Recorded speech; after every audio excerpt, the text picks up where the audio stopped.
5 seconds. Start. மாண்புமிகு பேரவை தலைவர் அவர்களே, அவை முன் வைக்கப்பட்டுள்ள அரசினர் சட்ட முன்வடிவு மீது பல உறுப்பினர்கள் பல்வேறு அரிய நல்ல கருத்துக்களை தெரிவித்திருப்பதற்காக அவர்கள் அத்தனை பேர்களுக்கும் என்னுடைய நன்றியை தெரிவித்துக் கொள்கிறேன். ஒரு சில உறுப்பினர்கள் தொழிலாளர்கள் நடத்துகிற போராட்டங்கள் குறித்து என்னிடமிருந்து விளக்கம் தேவை என்று கேட்டிருக்கிறார்கள். நான் அவையில் விளக்கம் அளிப்பதற்கான வாய்ப்பினை நல்கியமைக்காக அந்த உறுப்பினர்களுக்கும் உள்ளபடியே என்னுடைய நன்றியை தெரிவித்துக் கொள்ள கடமைப்பட்டிருக்கிறேன்.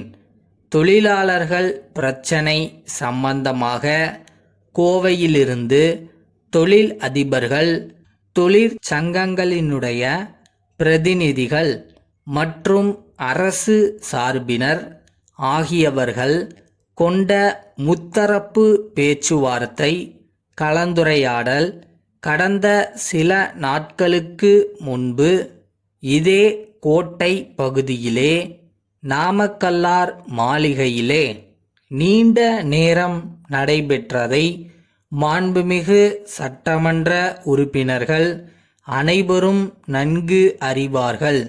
அன்றைய தினம் நடைபெற்ற பேச்சுவார்த்தையின் போது பல கருத்துக்கள் அனைத்து தரப்பினர்களாலும் விவரமாக எடுத்துச் சொல்லப்பட்டு இருக்கின்றன. குறிப்பாக கூடுதலாக பல்வேறு சலுகைகள் மாநில அரசின் சார்பில் வழங்கப்பட வேண்டும் என்று தொழிற்சங்கங்களினுடைய பிரதிநிதிகள் கேட்டார்கள். நாங்கள் அவற்றை ஏற்க தயாராக இருக்கிறோம். ஆனால் அவற்றிலே பெரும் பகுதிக்கு பொறுப்புடையது மத்திய அரசுதான் என்று அப்போதே நான் புள்ளி விவரங்களுடன் எடுத்துச் சொன்னதை அனைவரும் ஒருமனதாக ஏற்றுக்கொண்டார்கள் என்பதை இங்கே நான் சுட்டிக்காட்ட கடமைப்பட்டிருக்கிறேன்.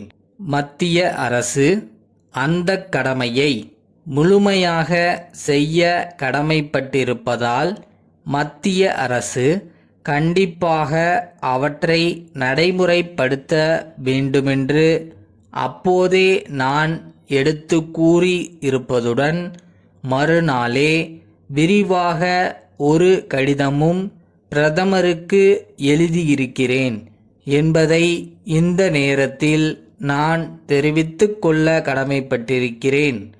அவர்களும் தங்களால் இயன்றதை செய்வதாக சொல்லியிருக்கிறார்களே தவிர இது நாள் வரையில் எதையும் நிறைவேற்றவில்லை என்பதை அவையின் கவனத்திற்கு மிகுந்த வருத்தத்துடன் இச்சந்தர்ப்பத்தில் கொண்டு வருகிறேன்.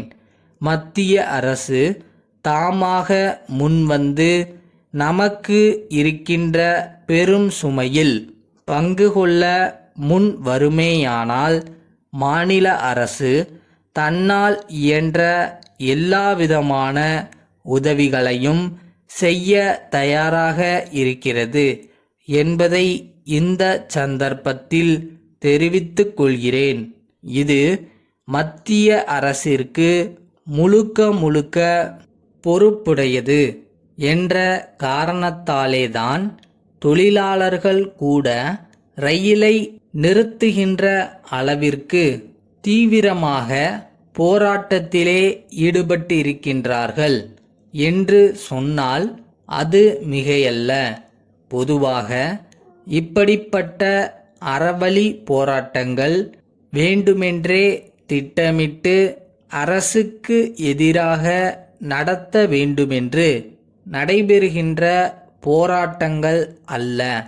அதை இந்த அரசு உணர்ந்து இருப்பதால் தொழிலாளர்களின் பல பிரச்சனைகளை மிகவும் மென்மையாக அணுகி பிரச்சனைகளை தீர்த்து வருகிறது என்பதை தெரிவித்துக் கொள்கிறேன்.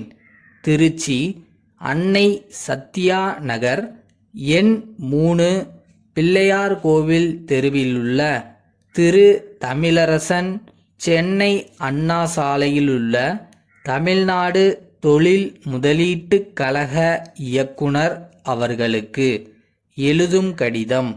அன்புடையீர், நான் அச்சகம் நடத்துவது சம்பந்தமான தொழிற்கல்வி பயின்ற தகுதிச் சான்றிதழ் பெற்றுள்ளேன். மத்திய அரசின் புதிய சுய வேலைவாய்ப்பு திட்டத்தின் கீழ் அச்சகம் ஒன்றை நிறுவி நடத்த தீர்மானித்துள்ளேன். இப்பகுதியில் அச்சுத் தொழில் வேறு எங்கும் இல்லாததால் லாபகரமாக நடத்த முடியும் என்று நம்புகிறேன். இதன் மூலம் நான் குறைந்தபட்சம் 20 பேருக்காவது வேலை கொடுக்க முடியும் என்பதை தெரிவித்துக் கொள்கிறேன். அச்சகம் அமைப்பதற்குரிய இடத்தின் வரைபடத்தையும் திட்டத்தையும் இத்துடன் இணைத்துள்ளேன். இத்தொழிலுக்கு ஏறக்குறைய 2 லட்சம் ரூபாய் முதலீடு செய்ய வேண்டியிருக்கும். இத்தொகையை வட்டியுடன் தாங்கள் குறிப்பிடும் தவணைகளில் தவறாமல் திருப்பிச் செலுத்துவேன் என்பதை உறுதியுடன் தெரிவித்துக் கொள்கிறேன்.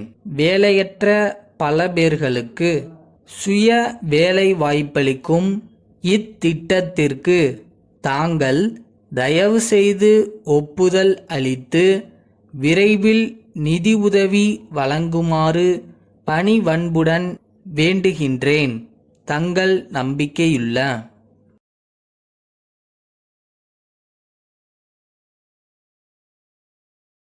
நம்மளால முடியுமான்னு நினச்சி யோசிக்காத, நம்மளால என்ன முடியுன்ற கால்குலேஷனில் யோசிக்கிறவன் எல்லாத்தையும் கேப்சர் பண்ணிட்டு போயிட்டே இருக்கான். பார்த்துக்க.